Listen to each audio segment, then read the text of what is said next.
Critical music.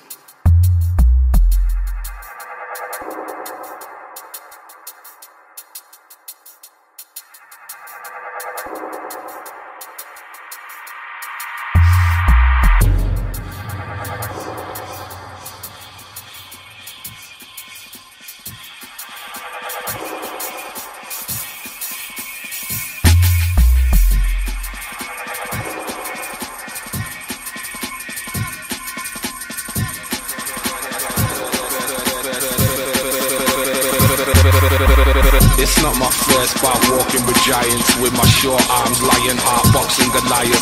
Top slingshot, I bring a lot of food for the fire. Don't usually like him, but he got the juice they require. It's not my first bout walking with giants, with my short arms, lion heart, boxing Goliath. Top slingshot, I bring a lot of food for the fire. Don't usually like him, but he got the juice they require.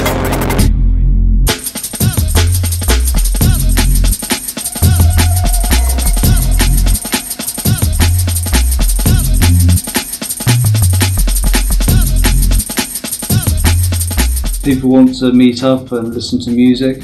I think that's perfectly reasonable. From a professional perspective, it causes a lot of inconvenience.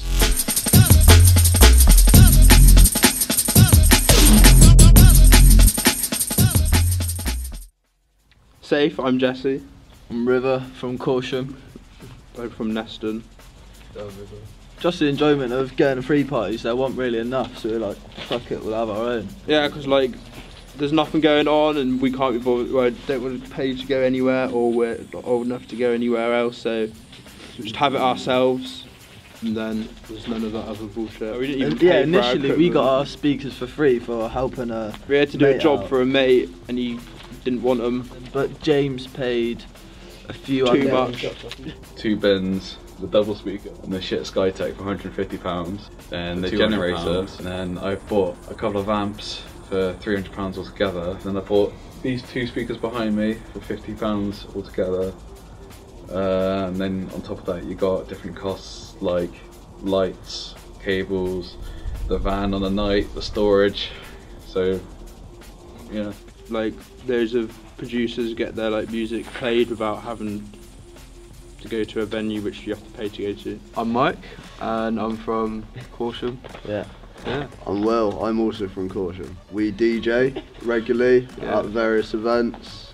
Produce music to push that. Yeah, make music and enjoying life. Yeah, just loving life.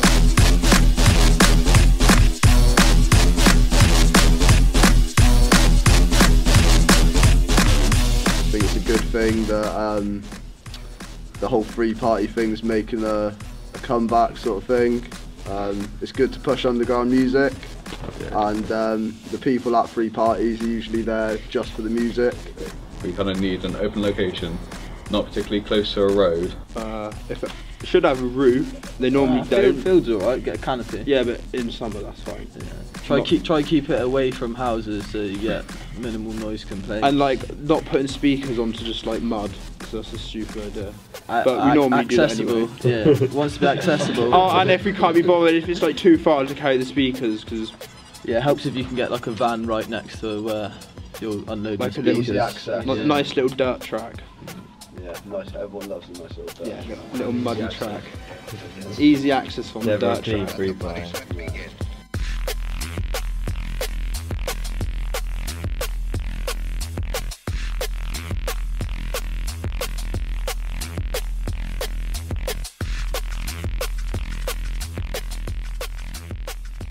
My name is Matthew Armstrong. I'm an inspector in Wiltshire Police.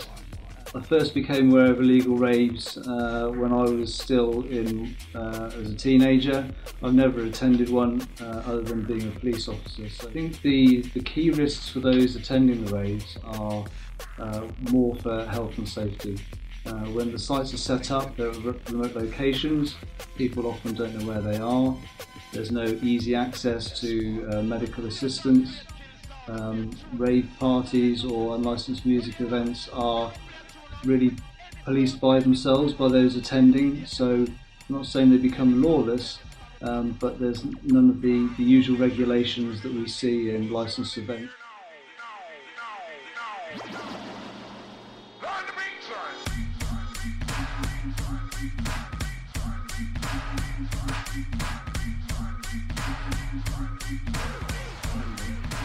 do see use of illicit drugs, taking nitrous oxide and also alcohol, and that concoction at a large event can bring about injuries, illnesses and unfortunately deaths that have been reported in the press.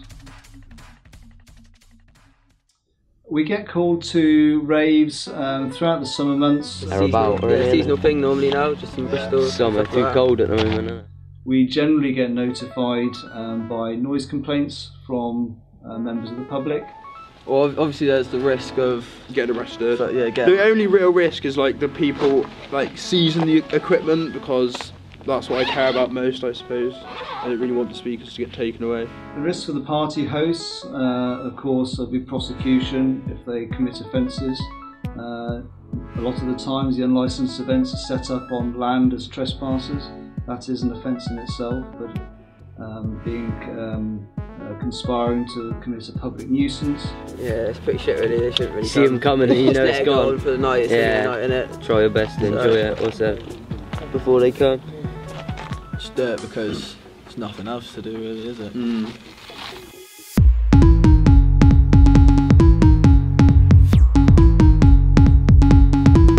To be fair though, sometimes they can be alright. Like there's been times they've come down and they've come down and they've been like, right, we understand that you're just staying out of trouble, I guess, having a little party, so you keep it down, that's fine. Then other times they can just be a bit excessive, yeah. And sometimes they just like are really difficult, even if like one time we had permission, but we hadn't got the documents on us, and they were just like, well, you don't have permission to be here if you have the documents, so you see to turn it off. We have powers when authorised to seize kit and prosecute offenders for attending an event. We have an understanding of the rave scene. We know if the weather's going to be fine, there's more likely or not to be something happening somewhere. Well, tell 5 people to tell another 5 people, etc, etc. As soon as it just gets around, it gets around. What's the word of mouth? Word of mouth. Yeah. Any Facebook involved? No. Yeah, we try to keep it off the bait book. Keep it off. Some people like send out party line texts, we're not that sophisticated.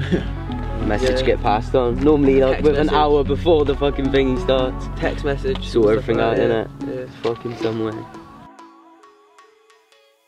The real problem is for illegal raves is the impact that they have on the local community.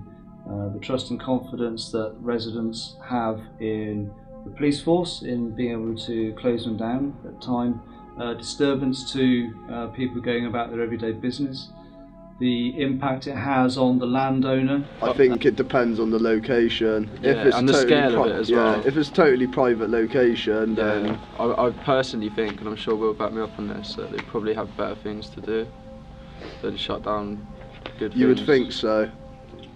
We want to be out there catching criminals, we want to stop people being harmed. With the rave scene, the unlicensed music event scene, it should be the organiser's responsibility for those that are attending and not the police responsibility.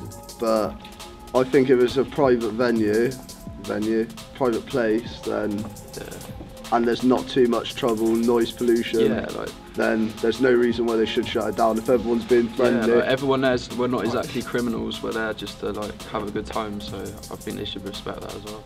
And that causes me personally an issue because myself and my colleagues, we have to step in and really clear someone else's mess up.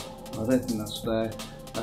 If it was licensed, if it was organised, it might not be quite so much fun, but at least we wouldn't have to be involved in that. Obviously they've got to be there to control things when it gets out of hand, and that's like, so that's where we draw. That's where we draw the line really. If things get out of hand and fair enough, then the police need to be involved. If they want to be. If they want to be involved. Alright, cool. Next question. The future of illegal raves from a police perspective, I think we would be looking to work very closely with our neighbouring forces, trying to prevent illegal raves. The future of illegal raves for me, I'm probably going to do this for another couple of years. Hopefully, not spend too much more money on like speakers and such. Hopefully, it will be back like where like 70s, 80s, or whatever, when they were just throwing huge ones. So hopefully, like the police will be a bit more lenient on it, and people will be able to do it more throughout the summer. Yeah, it's definitely a seasonal thing. Yeah, summer will be good for the free parties around here, I think. Building our own speakers, getting a bigger rig, and then carrying it on and trying to have more generators, bigger free parties. Yeah, more speakers, more amps. Better location. Better locations. Yeah. Sort of need like a van maybe as well, but that's also too much money. Clearly there's an intent for the this underground music scene to continue, so we'll be looking very closely at trying to prevent them, identifying locations that people use regularly, and also focusing on individuals who we know perhaps have sound systems or have been present at raves, and trying to deter or prevent them from taking place, home visits, and if we have offences, looking at bail conditions and other means. Fuck, let's see what happens. Should be good. Boy.